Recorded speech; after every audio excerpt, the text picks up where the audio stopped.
Damos comienzo a un nuevo programa, Servidores de Dios. Quien te habla es Manuel Cornejo.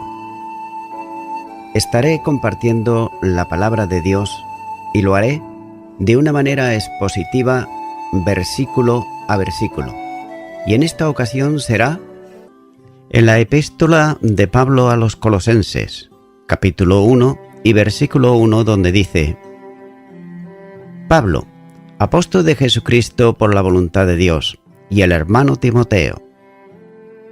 Nótese que Pablo es un enviado, es un embajador, un mensajero de Jesucristo, y describe aquí la relación de Pablo con Jesucristo, ya que Pablo era un apóstol, es decir, perteneciente a Jesucristo, en contraste con los falsos maestros que había en la iglesia de Colosas, que no podían, por cierto, hacer esta clase de afirmación. Y nótese que los dos requisitos para ser un apóstol fueron: primero, tenían que haber visto a Jesús después de su resurrección, con sus propios ojos, por tanto debían de ser testigos oculares de la resurrección del Señor Jesús. Y segundo, haber sido específicamente comisionados por Cristo como su apóstol, es decir, directamente designado por el Señor Jesucristo. A la luz de lo establecido bíblicamente, se llega aquí a la conclusión que también, en los días de hoy, suele haber falsos apóstoles y falsas apóstolas, ya que no se les debería de llamar más bien apóstoles, sino que se les debería de llamar misioneros o misioneras. Continúa este versículo diciendo: por la voluntad de Dios. Nótese que no hay nada más difícil en esta vida que ser algo o hacer algo sin contar con la voluntad de Dios.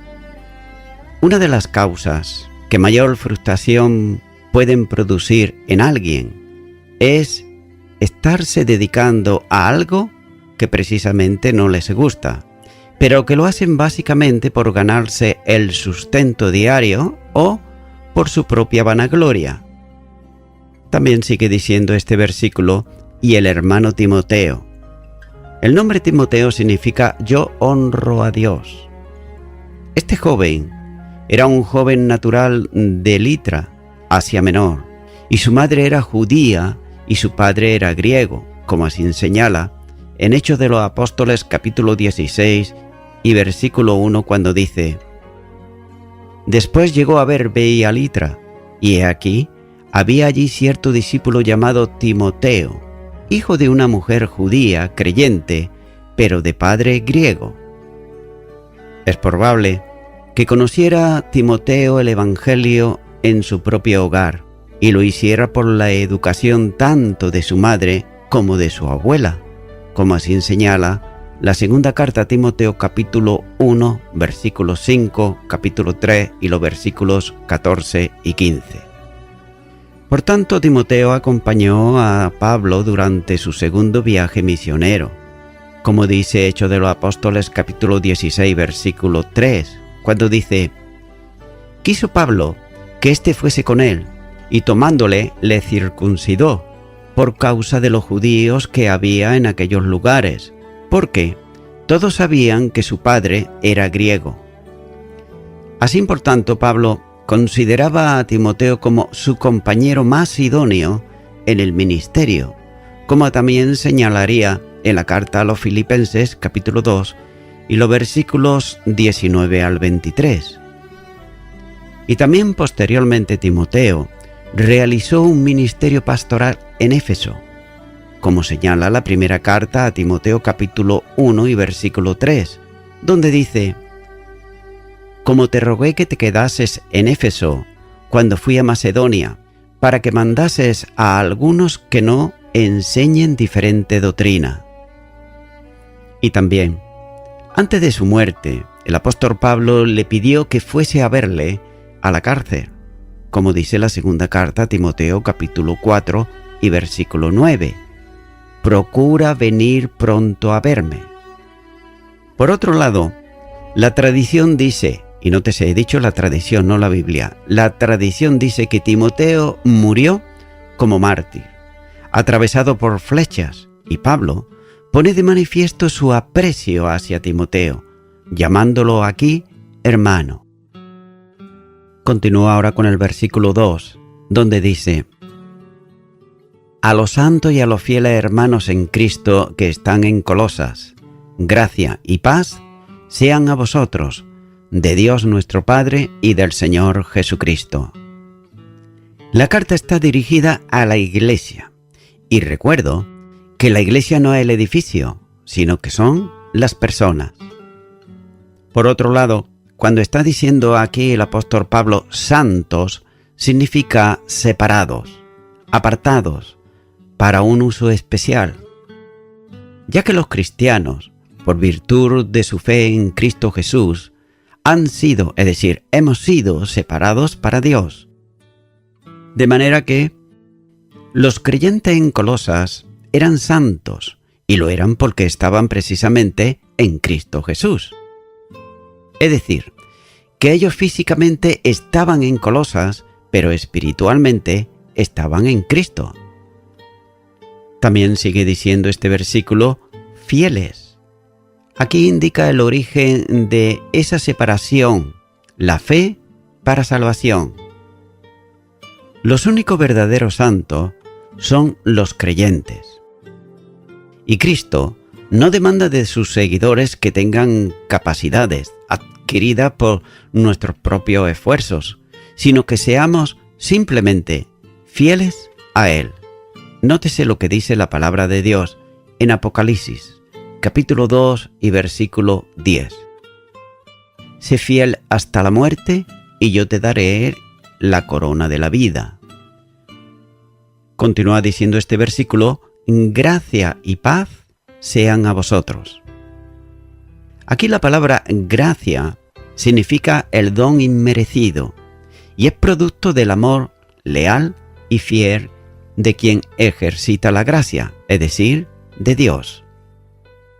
Y también paz tiene que ver con el bienestar interno que resulta de una correcta relación con Dios, ya que mediante Jesucristo el hombre puede tener paz para con Dios y como resultado de ello puede también tener paz de Dios. Continúa diciendo, de Dios nuestro Padre y del Señor Jesucristo. Algunos manuscritos de reputación omiten cuando dicen y del Señor Jesucristo. Así que la preposición de indica el origen o la fuente de donde proceden la gracia y la paz. Por tanto, dicha fuente es Dios, que es el dador de toda buena dávida. Continúa ahora con el versículo 3, donde dice: siempre orando por vosotros, damos gracia a Dios, Padre de nuestro Señor Jesucristo. Comienza diciendo este versículo, siempre orando por vosotros. El vocablo orando es un participio presente en la voz media y sugiere que la acción se repite, es decir, siempre. Nótese que Pablo y Timoteo oraban repetidamente por la iglesia en Colosas. Y esto enseña bíblicamente que los líderes cristianos deben de tomar el ejemplo aquí de Pablo, el apóstol, y practicar la acción en beneficio de la grey. Continúa diciendo, damos gracia a Dios, Padre de nuestro Señor Jesucristo. Pablo está hablando en plural, y se usa porque probablemente incluye también a Timoteo.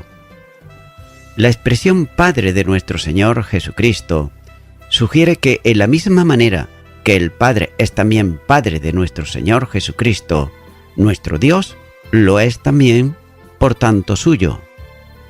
Y lo es precisamente a causa de la doble naturaleza que subsisten en la segunda persona de la divinidad, es decir, de Jesucristo. ya que como hombre, nuestro Dios es también el suyo, ya que la relación del Padre y Dios se extiende por la encarnación del Verbo que se hizo hombre.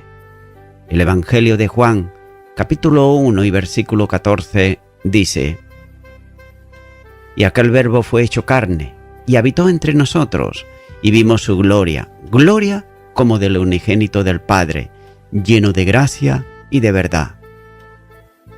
Continúa ahora con el versículo 4, donde dice: Habiendo oído de vuestra fe en Cristo Jesús y del amor que tenéis a todos los santos.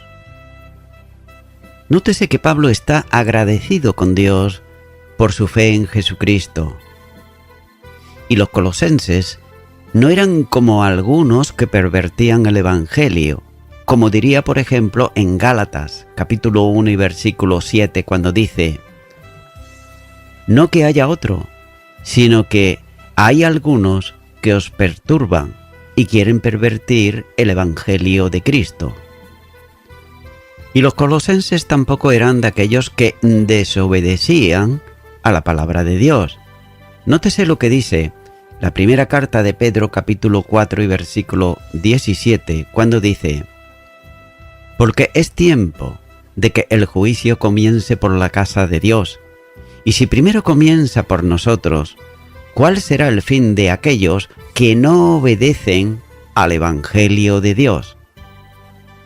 Por tanto, los tales enfrentarán la horrenda experiencia de ver que se manifieste el Señor desde el cielo con los ángeles de su poder, como señala la segunda carta a los Tesalonicenses, capítulo 1, versículos 7 al 9, donde dice: Y a vosotros que sois atribulados, daros reposo con nosotros, cuando se manifieste el Señor Jesús, desde el cielo con los ángeles de su poder, en llama de fuego, para dar retribución a los que no conocieron a Dios, ni obedecieron al Evangelio de nuestro Señor Jesucristo, los cuales sufrirán pena de eterna perdición, incluidos de la presencia del Señor y de la gloria de su poder. De manera que los colosenses eran hermanos santos en Cristo, que habían creído en el Señor del Evangelio. Continúa diciendo este versículo: y del amor que tenéis a todos los santos. El amor que es mencionado aquí es el amor ágape, es decir, el amor derramado en el creyente por el Espíritu Santo de Dios. Como dice Romanos capítulo 5 y versículo 5, dice: Y la esperanza no avergüenza, porque el amor de Dios ha sido derramado en nuestros corazones por el Espíritu Santo que nos fue dado. También dice que tenéis, lo que sugiere aquí una realidad presente y además constante en la vida de los colosenses. La práctica del amor hacia los hermanos es el distintivo más sobresaliente que debe de existir entre los cristianos, ya que a lo largo del Nuevo Testamento así lo señala, como por ejemplo en el Evangelio de Juan, capítulo 13, versículos 34 y 35, en Hebreos, capítulo 13, versículo 1, en la primera carta de Juan, capítulo 3, versículo 11, y los versículos 13 al 18, por citar algunos. Pero también es bueno observar que el amor de los colosenses era indiscriminado, ya que iba dirigido a todos los santos, es decir, a todos los miembros de la congregación. Y así debía ser en todas las comunidades cristianas. Y esto es bueno, que en los días de hoy la Iglesia de Cristo también ponga por práctica lo que enseña la palabra de Dios y que no lo eche en el olvido. Continúa ahora con el versículo 5, donde dice: a causa de la esperanza que os está guardada en los cielos, de la cual ya sabéis oído por la palabra verdadera del Evangelio. Aquí Pablo está mostrando su gratitud, no solo por la fe y el amor de los colosenses, sino también por su esperanza. La fe y la esperanza van unidas y además son inseparables, ya que si creemos y por lo tanto esperamos, la esperanza es uno de los componentes de la gran tríada de virtudes cristianas, junto con la fe y el amor. Nótese lo que dice en 1 de Corintios capítulo 13 y versículo 13. Y ahora permanecen la fe, la esperanza y el amor, estos tres, pero el mayor de ellos es el amor. Nótese que Pablo describe la esperanza como una reserva para nosotros en el cielo. Y la palabra reserva significa guardado o reservado. Y el apóstol Pedro habla en su primera carta de Pedro, capítulo 1 y versículo 4, cuando dice: una herencia incorruptible, incontaminada, inaccesible, reservada en los cielos para vosotros. Y también el autor a los Hebreos dice en Hebreos capítulo 6 y los versículos 18 al 19, que hemos acudido para asirnos de la esperanza puesta delante de nosotros, la cual tenemos como segura y firme ancla del alma, y que penetra hasta dentro del velo. Así pues, la esperanza es el ancla del creyente, que lo une de manera inseparable al trono de Dios. Y nótese que los colosenses, al igual que nosotros en el día de hoy, se hicieron hijos de Dios por la fe en el mensaje de la palabra de verdad, es decir, del Evangelio, que ellos habían escuchado. Juan, capítulo 1 y versículo 12 dice: mas a todos los que le recibieron, a los que creen en su nombre, le dio la potestad de ser hecho hijo de Dios. Y también la primera carta de Juan capítulo 3 y versículo 1 dice: mirad, cuán amor nos ha dado el Padre, para que seamos llamados hijos de Dios. Por tanto, Él cumplirá nuestra esperanza al hacernos como su Hijo. Y sigue diciendo este capítulo 1 de Juan, y ahora el versículo 2 dice: amados, ahora somos hijos de Dios y aún no se ha manifestado lo que hemos de ser, pero sabemos que cuando Él se manifieste seremos semejantes a Él, que le veremos tal como Él es.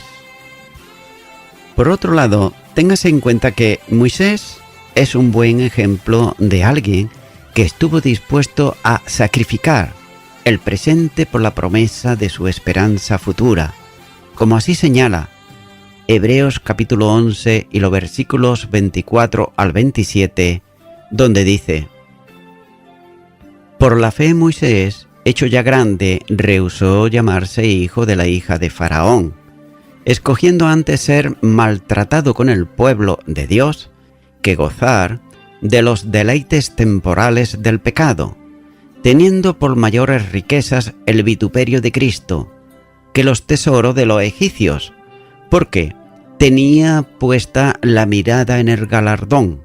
Por la fe dejó a Egipto, no temiendo la ira del rey, porque se sostuvo como viendo al invisible. Ahora bien, cabe hacerse una pregunta y es la siguiente: ¿por qué estuvo dispuesto Moisés a hacer tales sacrificios? Como dice Hebreos capítulo 11 versículo 26, porque tenía puesta la mirada en el galardón. Entonces, ¿por qué estuvo dispuesto a renunciar a las riquezas y al poder que le pertenecían en Egipto? Pues como dice el versículo 27 de Hebreos, porque se sostuvo como viendo al invisible. Así pues, Moisés sabía que, aunque sufriría pérdida en el presente, Dios le recompensaría con riquezas en el futuro. Y al igual que Moisés, los creyentes en estos días aguardamos una esperanza que está en los cielos, ya que vivimos con los ojos puestos en la eternidad, sabiendo que nuestra ciudadanía está en los cielos. Filipenses, capítulo 3, versículo 20 dice: «Mas nuestra ciudadanía está en los cielos, de donde también esperamos al Salvador, al Señor Jesucristo». Por tanto, servimos al Señor en los días de hoy y lo hacemos sacrificando cosas en el presente para reservar un tesoro en el cielo.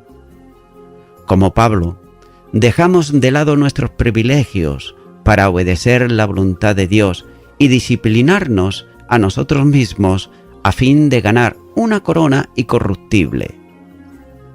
La segunda carta a Timoteo capítulo 4 y versículo 8 nos dice: «Por lo demás, me está guardada la corona de justicia, la cual me dará el Señor, juez justo en aquel día, y no solo a mí, sino también a todos los que aman su venida». Continúa ahora con el versículo 6, donde dice: «Que ha llegado hasta vosotros, así como a todo el mundo, y lleva fruto, y crece también en vosotros, desde el día que oísteis y conocisteis la gracia de Dios en verdad».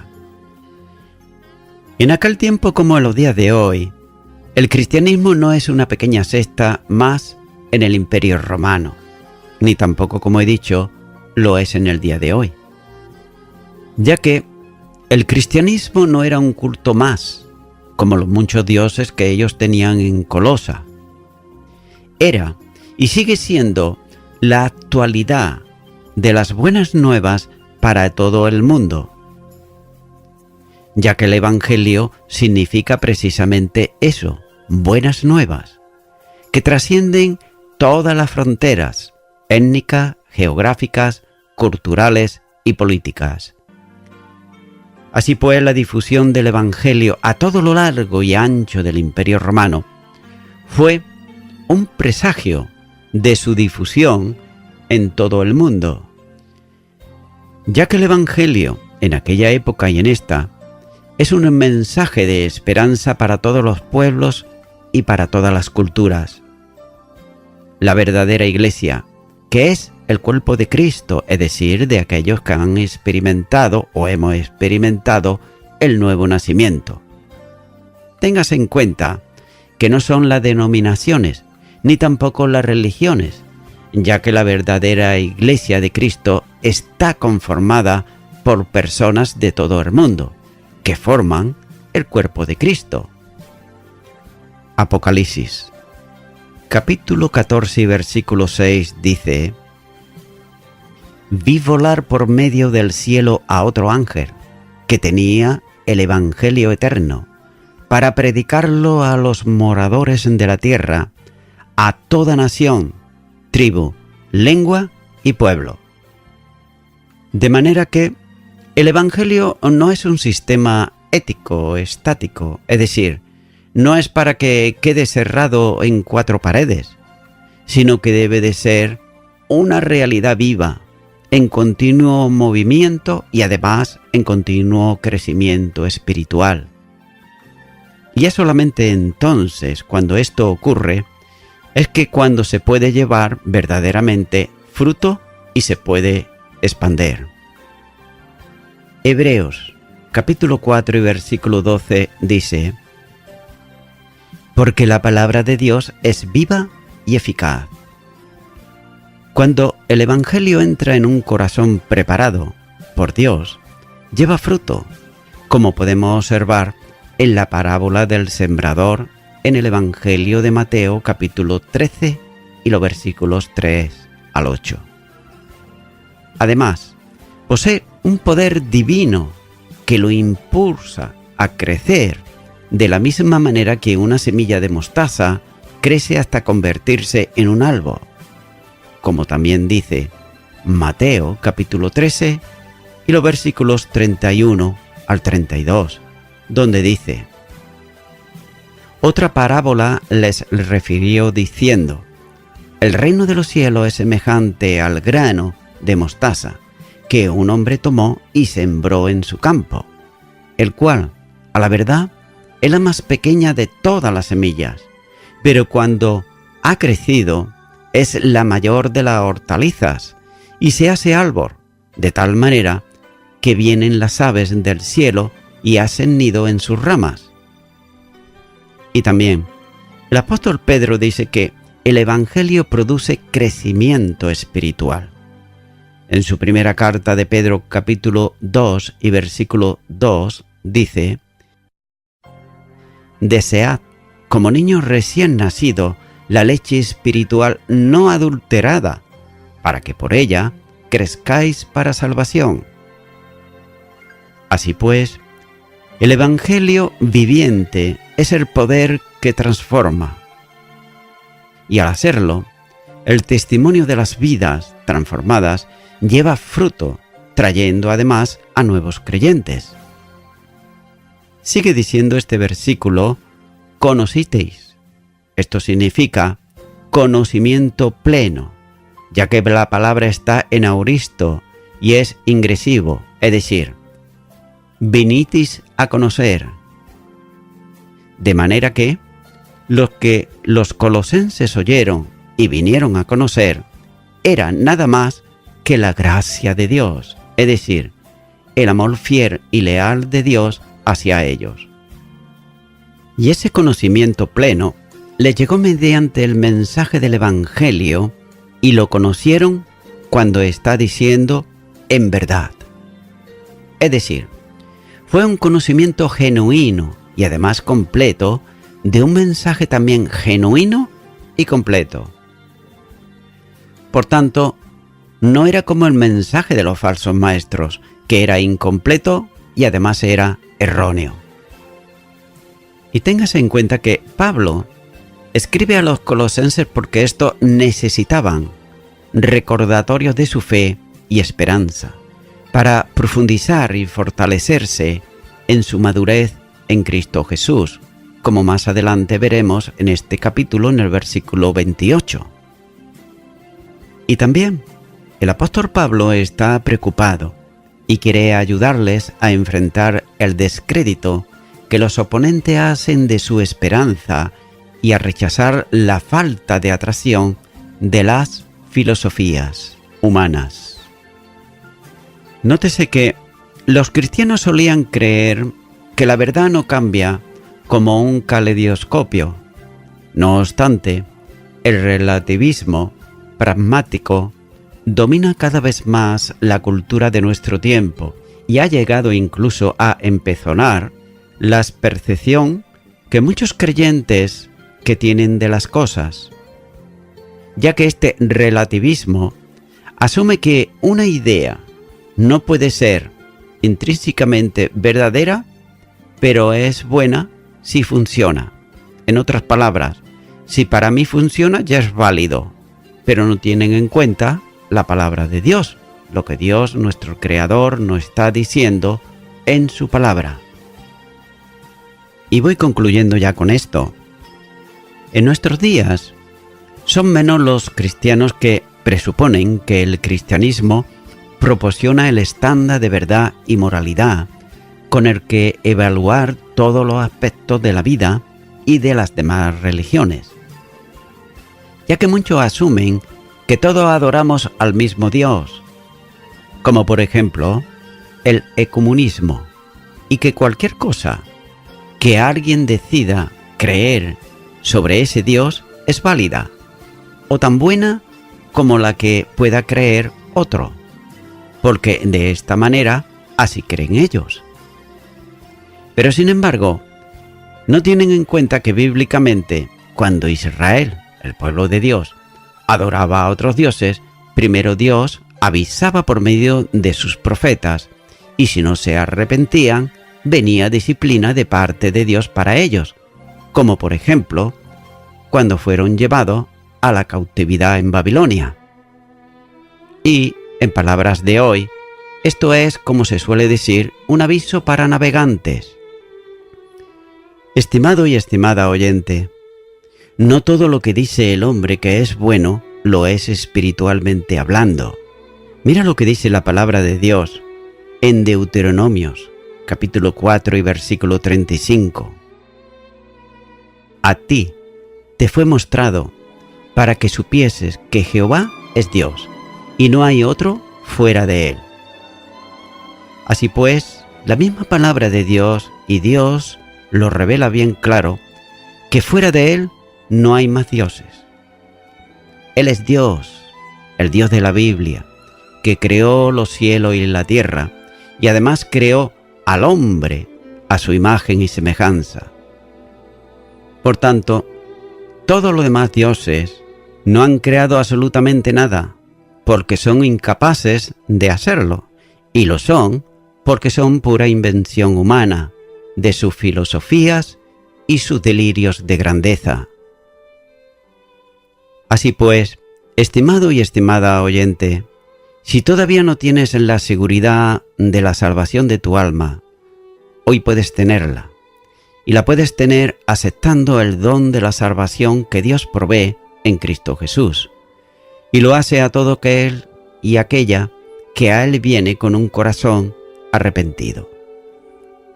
Por tanto, yo te animo ahora en este momento a que tú puedas orar conmigo una oración de fe para recibir a Cristo en tu corazón.